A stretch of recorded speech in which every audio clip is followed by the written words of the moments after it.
Glória a Deus, louvado seja o nome do Senhor. Queremos glorificar a Deus mais uma vez e trazer a palavra de Deus que está em Marcos, capítulo de número 8, até o versículo de número 10, que diz, fala aqui sobre a segunda multiplicação dos pães. Naqueles dias, uma grande multidão novamente se ajuntou, e não tendo as pessoas com o que se alimentar, chamou Jesus os discípulos e compartilhou. Tenho compaixão dessa multidão. Já se passaram 3 dias que estão comigo e não tenho o que comer. Se eu os enviar de volta às suas casas em jejum, vão desfalecer pelo caminho, pois alguns deles vieram de longe. Entretanto, os discípulos alegaram: onde nesse lugar desabitado seria possível alguém conseguir pão suficiente para alimentar a todos? Indagou-lhes Jesus: quantos pães tendes? Ao que afirmaram: 7. Então lhes orientou o povo a reclinar-se sobre o chão, e após tomar os 7 pães e dar graças, partiu-os e os entregou aos seus discípulos, para que estes servissem a multidão, e assim foi repartido entre todas as pessoas. Havia também alguns peixes pequenos, da mesma forma ele deu graças e ordenou aos discípulos que os distribuíssem. Todas as pessoas ali reunidas comeram até se saciar. Ainda recolheram 7 cestos grandes, cheios de pedaços que sobraram. Na multidão havia cerca de 4.000 homens. Então Jesus despediu o povo. Amém? Vamos ficar aqui e vamos ver o que o Senhor tem para nós. Como título dessa mensagem, vamos colocar Fome pela Palavra, em Marcos 8, do 1 ao 10. Fome pela Palavra. Nós já vamos ver aí por que esse título. Porque nós sabemos aqui que Jesus vinha de Decápolis. E Jesus estava ali sempre, quando ele estava ensinando. E com ele havia ali uma grande multidão.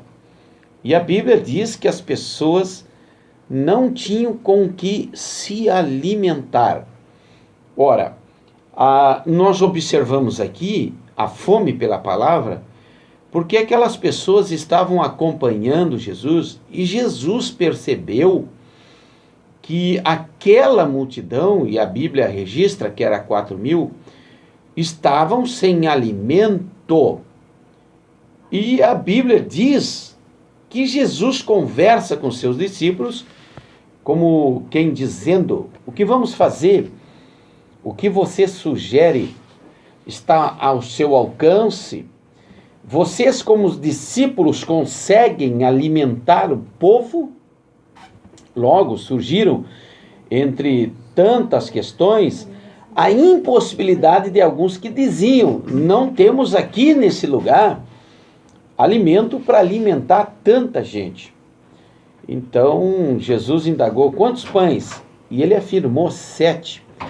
Ora, a Bíblia Sagrada, ela vem me avisando no versículo de número 2, não só da compaixão de Jesus por aquelas pessoas que estavam aprendendo a Bíblia, como também pelo tempo que eles estavam ali aprendendo a Bíblia. Já fazia 3 dias que aquelas pessoas não comiam nada. O texto bíblico registra que estavam sem comer nada. Ora, deixar de comer para ouvir a Bíblia, hoje é uma raridade. Se você fizer uma campanha do tipo: vamos passar 3 dias na igreja só estudando a Bíblia, sem cafezinho, sem almoço, eu duvido que apareça alguém. Mas aqui ficaram sem comer para aprender a Bíblia. Mas hoje o que mais a gente vê é: não posso ir no culto porque ainda não almocei ou não jantei. Não posso ir no culto porque tenho que trabalhar. não posso ir no culto porque estou ocupado, ou comprei alguma coisa, ou vendi alguma coisa, ou me casei, ou me separei. Motivos enormes, mas este povo deixou de comer alimento físico natural para aprender a palavra. E nos nossos dias encontraremos fé tal a ponto de deixarmos de nos alimentar para estudar a Bíblia? Olha o nosso tempo, gente. Hoje ninguém quer mais aprender a Bíblia. Cultos de doutrina vazio, culto de escolas bíblicas dominicais vazios, congressos de ensinamento vazio. Aleluia! Tudo partindo para o emocionalismo. Saem dali e vão para as jantas das panelas, as jantas dos amigos. Aleluia! Mas deixar de comer por escutar a Bíblia? Isso aqui é uma raridade, melhor dizendo. E a Bíblia diz no versículo 3, eles estão 3 dias sem comendo, no 2, e no 3, vieram de longe. Gente, eles vieram de longe para ouvir a palavra de Deus. Eles vieram de muito longe para ouvir a Bíblia. Mas hoje nós temos a igreja do lado de casa e não vamos na igreja. Quando na igreja, muitas vezes, não tem ensinamento também. Há que se dizer isso também. Existem igrejas por aí que se dizem igrejas, mas não velam, não preservam pela palavra. Aleluia. E Deus vai cobrar. É só você olhar as 7 igrejas do livro do Apocalipse e você vai ver que em uma daquelas 7, todas as igrejas da terra irão se encaixar. E hoje nós estamos vendo aí pessoas que moram nas esquinas das igrejas, membros de igrejas, e colocando dificuldade para ir na igreja. Aquela multidão de 4.000, não eram 4 pessoas, não. O pequeno de membros, não era 4, não. Era 4.000 que não tinham que comer, ficaram sem comer, e fazia 3 dias, e vinham de longe, de muito longe. Negaram a si mesmo para estudar a Bíblia. Primeiro, onde estão os estudos da Bíblia? Segundo, onde estão os ensinadores da Bíblia? Não falo de ensinador enchedor de linguiça. Falo de ensinador que recebe revelação de Deus para ensinar o que Deus quer. Onde na unção do Espírito Santo, do outro lado, tem mudança de atitude e tem conversões. É esse ensinador que eu falo. Aquele que convence pela graça na unção do Espírito Santo. Aleluia! Jesus, olha essa situação. Sente compaixão, sem comer para ouvir e de longe para ouvir. Jesus joga a responsabilidade para aqueles que estavam acostumados a ouvirem a palavra através de Jesus. Jesus joga a responsabilidade para aqueles seus discípulos que já haviam contemplado milagres no ministério de Jesus. Como é o nome do irmão? E através também das mãos deles, discípulos de Jesus, que também operaram milagres. Mas nessa situação já era a segunda multiplicação. E mesmo sendo a segunda multiplicação, mesmo sendo o segundo milagre operado por Jesus, os discípulos estavam vendo impossibilidade.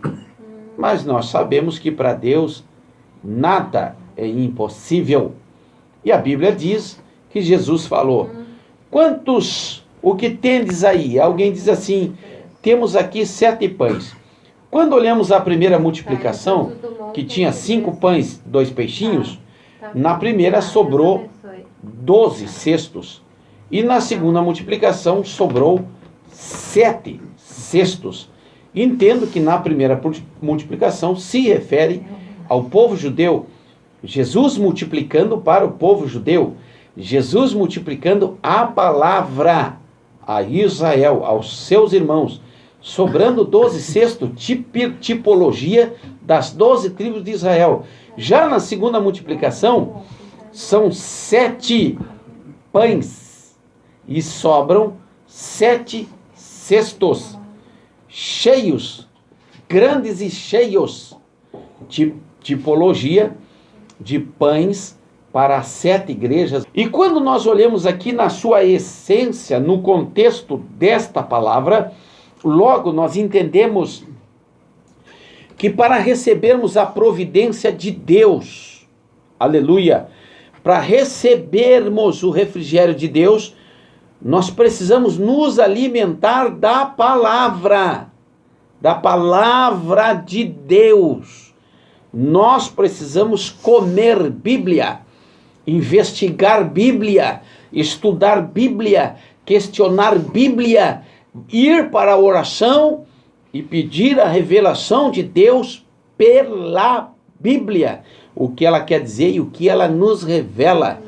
Sem esse pão, nós não iremos receber, aleluia, o socorro físico. Observe, dentro desse contexto, primeiro a Bíblia, depois o socorro físico. Primeiro o pão espiritual, que é a palavra de Deus. Segundo, o pão físico, o pão material, para sustentar o físico humano, que fazia 3 dias que se alimentava do pão espiritual, agora está recebendo o pão físico. Entendo, dentro deste contexto, que só recebemos o socorro, a providência, recebemos algo de Deus, aleluia, quando recebemos primeiro a palavra. Para se receber o milagre tem que se ouvir a pregação, porque é a pregação da palavra que diz: a fé vem pelo ouvir e ouvir da palavra de Deus. É pela pregação da palavra que diz: a minha palavra jamais voltará vazia, mas fará para mim aquilo que eu quiser. Contextualizando, é claro, eu entendo que para fazer a oração, para então orar por alguém necessário, primeiro se deve pregar a palavra do Senhor. Com a palavra do Senhor, certamente nós vamos receber a providência do nosso Deus, do nosso amado Jesus. Deram nas mãos de Jesus, ele orou, pediu graça e repartia pão por pão.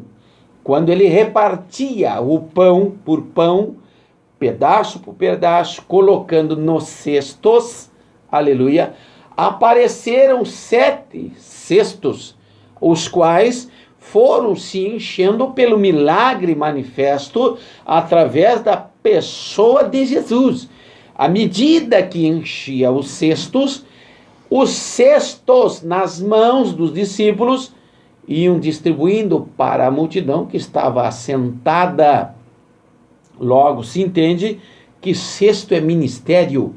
Logo se entende que cesto deve ser conduzido por discípulo. Logo se entende que discípulo leva o cesto com pão dentro para alimentar a multidão que descansa em Cristo Jesus, para alimentar a multidão que espera de Cristo Jesus a providência. Aleluia! Aonde há necessidade, primeiro a pregação da palavra, em segundo momento a oração da fé, e pela fé se recebe o milagre pelo que ouviu da palavra de Deus. Pode-se receber milagre sem que se escute a palavra de Deus? Claro que sim, mas isso é algo absoluto de Deus. É Deus que sabe. Isso está só na mão de Deus. Mas regra para a igreja, regra para quem serve o pão e serve a oração para se receber o milagre. Diz a palavra do Senhor que sobrou logo porque ficaram saciados. Aleluia!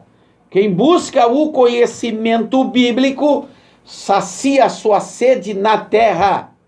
Quem busca o conhecimento da palavra de Deus não tem falta de nada. Está escondido no esconderijo do Altíssimo. Como diz a Bíblia, e eu gosto muito de citar esse versículo, no primeiro versículo do primeiro capítulo da Bíblia diz: e o Espírito do Senhor pairava sobre as águas. O Espírito do Senhor, ele está sobre a palavra, agindo segundo a palavra, operando segundo a palavra, primeiro a palavra para a operação, e aí nós vamos ver a glória de Deus. Aleluia! Observo aqui alguém, melhor ainda a frase, observo aqui uma multidão que se sacrificava para aprender Bíblia. Aleluia! Uma multidão que vinha de longe para aprender Bíblia. E nós estamos nesse século com tanta preguiça. Aleluia! E eu pergunto para você, lá com Jesus, com toda essa dedicação que eles levaram, Jesus não matou a fome deles no primeiro dia, não, senhores. E não matou a fome deles no segundo, não. A providência veio no terceiro. O que eu observo aqui? Esforço. Mas ninguém quer se esforçar. As mensagens são tiradas prontas das internets. As mensagens não vêm do joelho. As mensagens não vêm de pesquisas bíblicas. Vêm de pesquisas de livros, ainda que isso não seja errado, mas a base tem que ser a Bíblia. Vem de pesquisas de internet, ainda que também não acho que seja errado, mas tem que ser primazia a palavra revelada, ainda que pregue a palavra gaguejando, errando a pronúncia delas, mas na graça de Deus tem milagre, e o nome de Jesus é glorificado. Mas e aonde está a dedicação? Aonde está a preocupação para aprender? Queridos irmãos, observem, aleluia, Jesus só irá arrebatar, só irá levar uma igreja que tenha conhecimento profundo da palavra de Deus. Falo aqui igreja invisível, não estou falando aqui denominação, mas tem aqueles que vivem uma vida de santificação estudando a palavra. Isso é igreja invisível, e é essa que Jesus vem buscar. Então observe o contexto da Bíblia. Jesus só alimentou eles fisicamente depois que eles se alimentaram espiritualmente, e ainda sobrou. Significa dizer que tem para quem quiser buscar, tem para quem quiser aprender, tem. Deus se revela. Ou não diz a Bíblia em Jeremias 33, verso 3, clama a mim e responder-te-ei e anunciar-te-ei coisas grandes e firmes que tu não sabes. Significa dizer que eu leio a Bíblia e eu tenho, num primeiro momento, uma revelação literária, uma revelação que eu estou lendo dentro dos parâmetros que eu tenho, que eu possuo. Aleluia! Mas para receber a espiritual, eu preciso ter oração, desejar, buscar. Senão, senhores, é perda de tempo. Quando estudamos a Bíblia, por estudar, ela serve para juízo. Quando estudamos a Bíblia para receber de Deus revelação, quando estudamos a Bíblia para transmitir de Deus revelação, é para gerar salvação. Observe, com sacrifício se recebe fome pela palavra e você alcança o seu milagre. Receba essa palavra em o nome de Jesus.